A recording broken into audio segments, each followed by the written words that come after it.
बात करते हैं सबसे पहले इसमें cash flow from operating activity. सबसे लेंथी पार्ट यही होता है इसका, ठीक है।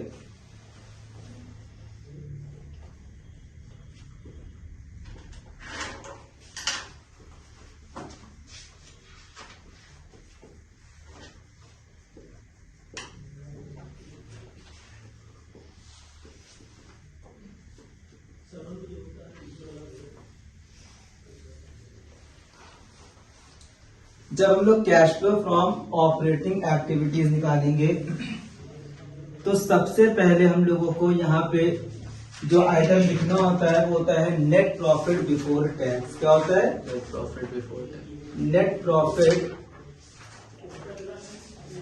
Before tax. ये 1-2% चांस है क्वेश्चन में दिया, अगर पीएल का स्टेटमेंट आता है तो ये दिया होता है, लेकिन अगर बैलेंस शीट आती है तो ये निकालना पड़ता है, ठीक है। और 98% निकालना ही पड़ता है, ठीक। नेट प्रॉफिट बिफोर टैक्स हम लोग का जो निकलता है ये हम लोग वर्किंग नोट्स में निकालेंगे। बात समझ में आ रही है? इसका कॉन्सेप्ट क्या है?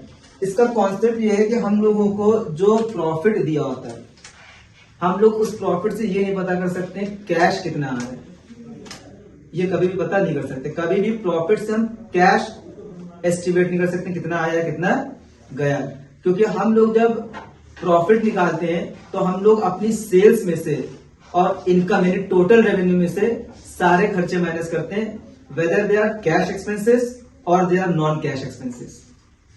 अब हम रेवेन्यू फ्रॉम ऑपरेशन से सैलरी और वेजेस ही माइनस करेंगे तो बैड डेब्ट और डेप्रिसिएशन भी माइनस करेंगे। सैलरी और वेजेस तो कैश एक्सपेंस है, सैलरी पे करेंगे पैसा जाएगा, कैश पे वेजेस पे करेंगे पैसा जाएगा, लेकिन बैड डेब्ट जब होगा तो पैसा नहीं जाता है। बैड डेब्ट मतलब पैसा डूब गया, डेप्रिसिएशन मतलब हुआ एसेट की वैल्यू गिर गई, पैसा नहीं गया। तो ये जो प्रॉफिट निकल के आया है इसमें से सारे एक्सपेंसेस माइनस हो चुके हैं, चाहे हमने कैश पे किया हो चाहे ना किया हो। इसीलिए अब हम लोग क्या निकालने हैं? हम लोग निकालने हैं नेट प्रॉफिट बिफोर टैक्स, यानी वो प्रॉफिट जो टैक्स पे करने से पहले, और हम लोग इसमें सारे नॉन कैश एक्सपेंसेस को वापस ऐड बैक कर देंगे। क्या कर देंगे? ऐड बैक कर देंगे। क्यों? क्योंकि उनके लिए पैसा नहीं गया, हमने पैसा पे नहीं किया है, ठीक है। तो सबसे पहले हम लोग यहां पे वर्किंग नोट्स में निकालते हैं नेट प्रॉफिट बिफोर टैक्स। कैसे निकलता है भाई ये? सबसे पहले हम लोग यहां पे लिखेंगे प्रॉफिट ड्यूरिंग द ईयर। क्या लिखेंगे? प्रॉफिट ड्यूरिंग द ईयर, यानी करंट ईयर का जो प्रॉफिट हम लोग को दिया होगा, प्रॉफिट ड्यूरिंग द ईयर, इस साल कितना प्रॉफिट होगा। तो हम लोग को 2 साल के बैलेंसेस दिए होते हैं, तो ये हम लोग का निकलता है current year profit minus previous year profit. ये बैलेंस शीट में दोनों चीजें हम लोगों को दी होंगी, ठीक है। अब इसमें 4 चीजें एड बैक होती है जिसका हमने आप लोगों को शॉर्टकट बता दिया है। क्या बताया है? टिप। क्या? खाली आप एक वर्ड याद कर लीजिए, टिप। ट्रांसफर ऑफ, क्योंकि दिक्कत सबसे ज्यादा यही आती है। आधी चीजें यहां पर एड बैक होती हैं, थोड़ी बहुत चीजें यहां पे एड बैक होती हैं। तो बच्चों ने टेंशन की बात ये होगी सर यहां क्या आएगा और यहां क्या आएगा, ये बहुत कंफ्यूजिंग है। तो आप लोग सिर्फ एक टर्म याद कर लीजिए, वो है टिप, TIPP। यानी यहां पे सबसे पहले हम लोग ऐड करेंगे T for transfer to reserve. क्या? वैसे तो लिखा होता है ट्रांसफर टू जनरल रिजर्व। क्या लिखा होता है? लेकिन ये जरूरी नहीं है। किसी भी रिजर्व में पैसा ट्रांसफर हुआ है तो इसको ऐड बैक करेंगे। क्या करेंगे? क्यों ऐड बैक करेंगे? क्योंकि पैसा ट्रांसफर हो रहा है। रिजर्व कहां से बनते हैं? प्रॉफिट से।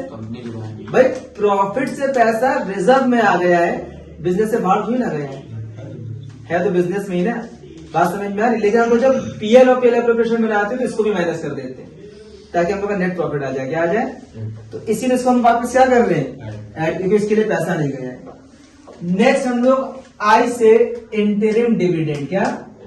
Interim dividend. ये क्या होता है? Dividend which is declared in the middle of the year.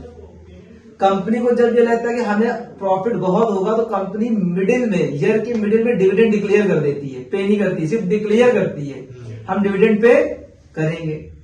पे तो नहीं किया है ना, पैसा गया नहीं है, इसलिए उसको वापस क्या कर दिया, एड बैक कर दिया। ठीक है, उसके बाद पी से provision for tax, provision for tax, और यहां पे हम लिख रहे हैं करंट ईयर। क्या, यानी यहां पे जो हम फिगर एड बैक करते हैं वो होती है करंट ईयर की। इसीलिए अगर हम आदत डालें ये लिखने की provision for current year tax तो ज्यादा सही है, ताकि ये याद रहे कि यहाँ पे ऐड कौन सा होता है, करंट ईयर। बात समझ में आ रही है? तो टी से ट्रांसफर टू रिजर्व, आई से इंटरिम डिविडेंड, पी से प्रोविजन फॉर टैक्स, और अगला पी हम लोगों का प्रपोज्ड डिविडेंड।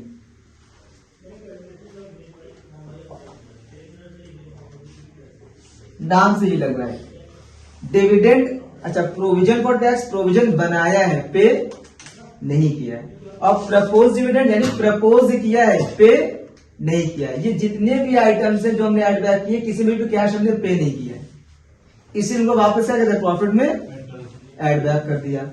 प्रपोज डिविडेंड जो हम लोग का यहाँ ऐड होता है, ये ऐड होता है प्रीवियस ईयर का। कौन सा ऐड होता है, प्रीवियस ईयर। यहां पे थोड़ी सी इंपॉर्टेंट बात सुन लीजिए,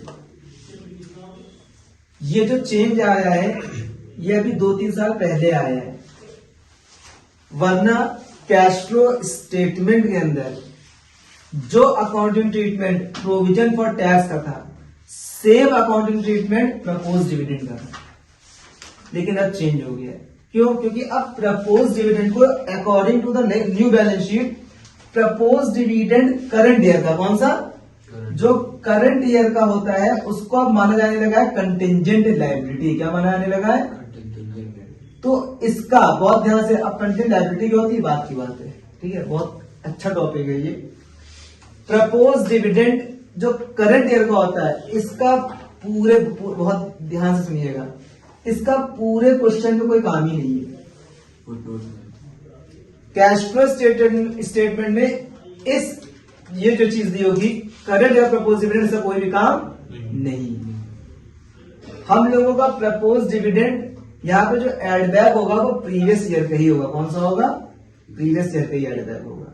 तो अगर हम लोग देखें यहाँ पे नेट प्रॉफिट बिफोर टैक्स, तो हम लोग क्या करते हैं, प्रॉफिट इन ईयर में एड बैक कर देते हैं tip, that is transfer to reserve, interim dividend, propose provision for tax और प्रपोज्ड डिविडेंड। बात समझ में आ गई? हम लोग ये जब निकल आता है तो इसको हम यहाँ पर लिख देते हैं नेट प्रॉफिट बिफोर टैक्स। अब इसमें हम लोग ऐड करते हैं, क्या करते हैं, ऐड। ये तो हम लोग का निकल आया, इसमें हम लोग ऐड करते हैं non cash non operating expenses. हम लोग इस प्रॉफिट में क्यों, क्योंकि हम लोग निकाल लें cash flow from operating activities. क्या निकाल लें, तो हम लोग अब इस प्रॉफिट में उन खर्चों को ऐड बैक करेंगे जिनके लिए या तो कैश नहीं पे किया है, जिनके लिए कैश पे, या फिर जो ऑपरेटिंग है ही नहीं, जो ऑपरेटिंग, जो नॉन ऑपरेटिंग है, यानी या तो वो इन्वेस्टिंग का खर्चा है या वो फाइनेंसिंग का खर्चा है। मतलब ये कहने का है कि अगर हम बिल पे कर रहे हैं एक इलेक्ट्रिसिटी और एक सिलेंडर का बिल, पैसा पे कर रहे हैं, ठीक है, अगर हमने मान लीजिए बिजली का बिल पे किया 1000 रुपए, तो हम 1000 रुपए कहां से कम करेंगे, बिजली के बिल से कम करेंगे।